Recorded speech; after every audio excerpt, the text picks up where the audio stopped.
Start off by saying congratulations on this brand new album. It's absolutely fantastic. So congratulations. Thank you, man. Thank you very, very much. So tell us a little bit for the listeners out there. Tell us a little bit about this album. What kind of goals did you guys have when you went in? What did you want to achieve with this album? Well, we recorded the whole thing ourselves. So one of the things that we had to do was pretty much learn how to record our own music and make it not sound like we recorded our music in our bedroom, And it was a really big learning curve, and it took us about 3 years to actually finally know what to do, produce the entire thing. But we learned so much by doing it. I mean, now we're recording other bands and doing things like that, and it's we really honed in on those skills, and I think we got to prove that to ourselves and that we could do it, which there was a lot of times we thought we weren't going to be able to do it, and it just feels really good to have it out there finally. Yeah, so for the young bands that are listening to the show at the moment, what are the advantages of recording an album yourself, and what are the disadvantages of recording an album yourself? Well, and that's something we've been talking about. We're still talking about. For one, it's a lot cheaper to record. Lots cheaper. Like pretty much free if you have the stuff that you need to record. That's an advantage. Disadvantage would be if you're like us, there's a lot of learning curves. There's a lot of unexpected situations that if you're working with a producer, they'd immediately know what to do, Yeah. And so that's the downfall. The lack of experience. If you're a newbie, kind of like we are, it can end up taking longer. And in today's world, you don't want to take too long to produce music. You don't want to take forever. I don't think that we could. Not saying that it would take us 3 years to record now, but I think for our next project, we're actually going to go with a producer just for the fact of we don't want it to take so long. We don't want it to take so long, and we want to have some outside, reputable ears on it. Yep. Yep. So, and that's another advantage of working with a reputable producer. If you work with somebody well known, maybe they'll hook you up. Maybe they'll, vouch for your band or talk to their industry friends, and if it's something that they're proud of, and that could go a long way too. So, yep. you So tell us a little bit about the post-profit songwriting process. What kind of things inspire you guys to sit down and write? Well, we like to jam pretty much all the time, so it's weird because we kind of figured out our writing process in the process of writing fully, kind of more around the end of it, because with the songs we started off before, we did it all on computer, and then we brought it to the table. Yeah. Which, it worked out. It worked out, but at the same time, we play the songs a lot different live than some of the songs on the album. And then about when we were close to the end is when we started really jamming together, just on a riff or whatever. And we would just kind of go from there. And the last 2 or 3 songs on the album, I think we all wrote. And at the very end, we all wrote together. The second to last song on the album, which was the last song we wrote for the album, it only took 30 minutes. Oh, wow. Lyrics and everything. So, the track Life Isn't Beautiful, yeah, that one was done in 30 minutes flat. It was pretty easy to do that one for some reason. It just came together really super quick.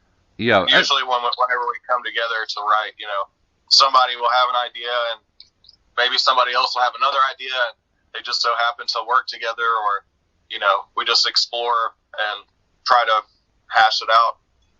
That's the best way, I feel like, for us to write collaboratively, because there's always going to be times where people are messing around in their free time. They come up with a riff and they want to bring that to the band, and that's awesome. So whenever people do that, we try to work on whatever it is and take it as far as it can go, and if it's something we want to keep, we put it in the bank, and if it's something we're not sure about, we put it in the back, and maybe we'll revisit it, stuff like that.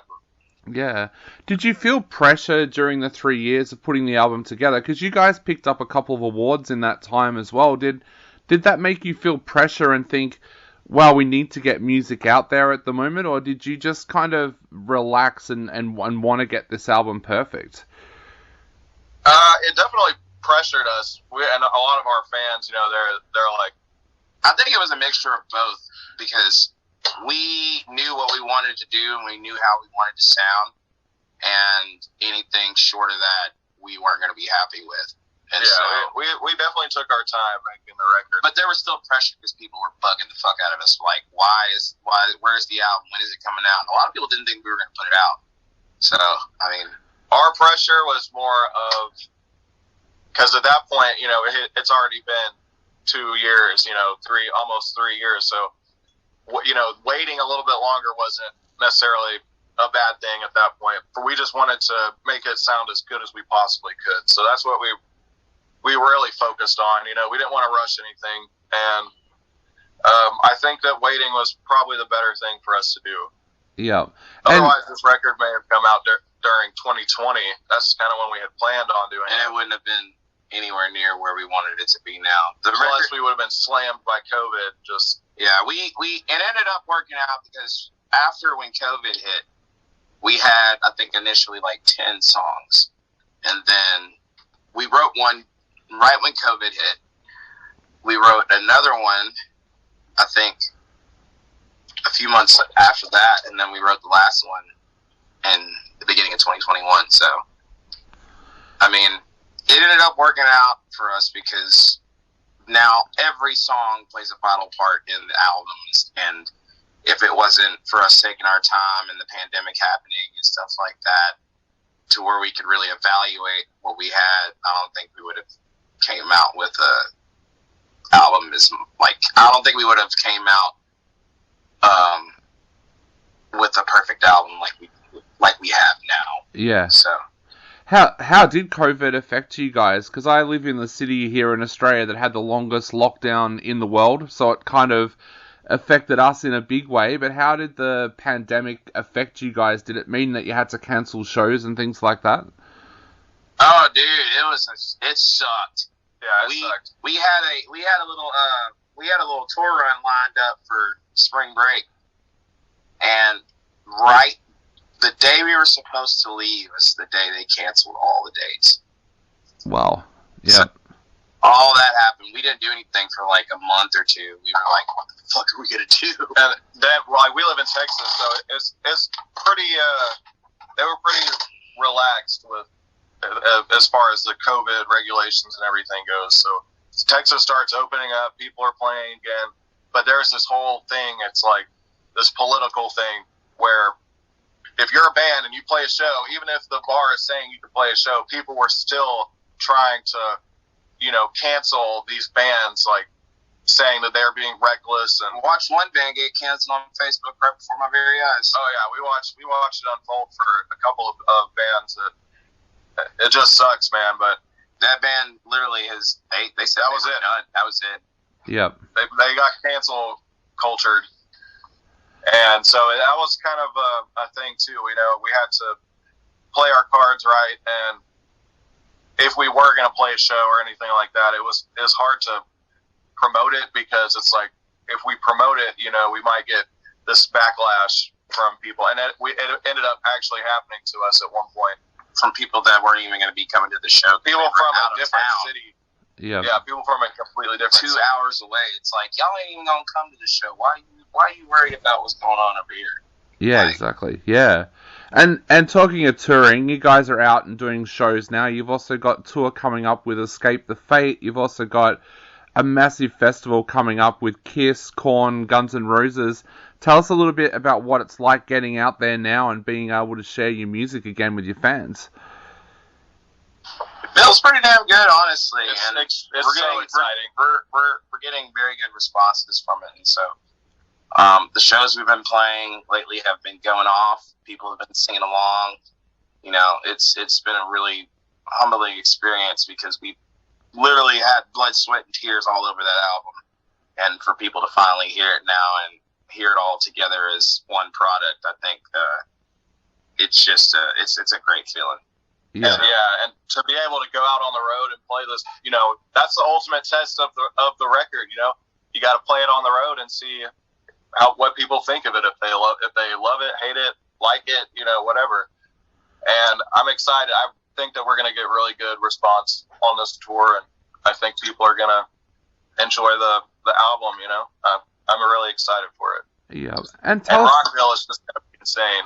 Yeah, I was going to say, tell us a little bit about this festival, because that lineup looks absolutely insane. And how does that feel for you guys to be included on a bill with bands like what I said, Guns N' Roses, Kiss? That must be like a dream come true for you guys. Oh yeah, it's surreal, honestly. It's every day pretty much. I wake up and I'm like, oh fuck, we're playing Rockville, dude. It's gonna be nuts. It's gonna be here before we know it, but the time is just going so slow at this point. Because it's like we're only like how many weeks out from the tour? From where we started, we're like a little bit over 2 weeks. A little bit over 2 weeks, and I mean, we got to go through that, and then the excitement for Rockville. We're very excited for the tour as well. Because we're going to be playing a lot of places that we haven't played at before. But also with Rockville, Rockville's just iconic. Main stage, that's something. It's just like, holy shit, this is what I've dreamed about doing as a kid. So, and it's sad. It's so sad because this would have been our first time seeing Foo Fighters, and we were really looking forward to that experience. And we really look up to that band, every single one of those members. And so hearing that news, it really just broke me. It still hurts. Yeah. I don't think it'll stop hurting. It shattered us. It shattered us here as well, because they were actually the band that, when they heard that our city was coming out of lockdown, they actually wanted to be the first band to come and play a live show here for 2 years. And they came out and did this very, very special show in a regional area to open up the state again, and it just really showed everybody here how much that band cares about their fans. And yeah, that news absolutely shattered all of us here. It's crazy, man. Something you wouldn't expect. It just happened out of nowhere. Yeah. We were actually playing a show with Candlebox whenever we heard that news, and it was a really great show. But whenever they were in the middle of a song, we're sitting there watching, and I was trying to get my picture out of my phone, my camera out of my phone to take a picture, and Instagram pops up. Next thing you know, that's the first thing I see on Instagram. I'm like, what? From that point, time stopped. I didn't hear anything from the band. I didn't hear any music, no nothing. Just time stopped. It just doesn't feel real. Yeah. It really doesn't. Will you guys kind of do some kind of tribute to Taylor on your tour or something like that? If we have time, I'm pretty sure we can. We had something work. We played My Hero and we played Everlong with another band. We got on stage with another band this past weekend and did a couple of Foo Fighters songs for them. And there coming up as a band, we've done a ton of cover shows, and Foo Fighters has always been one of those that we always play. And so a band that we grew up on, and definitely something that it's honestly made all of us in the band just kind of think about taking better care of ourselves. And so being a musician is a rough life, and addiction is unfortunately really common in this industry, Definitely.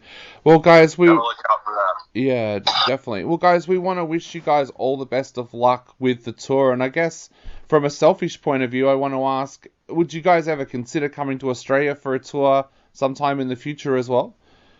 Hell yes. Absolutely. I would love to come there, for sure. Awesome. Well, guys, Definitely. We hope that we do get to see you guys here sometime in the future. But for now, what would you like to say to everybody out there who's thinking about going out and taking a listen to this amazing album from you guys? Take the time to listen to it from front to back, if you ever have the time. Every song plays a vital role, and I love every song on that record. We put everything into every single song. And you'll hear some little ear candy stuff in there if you really listen.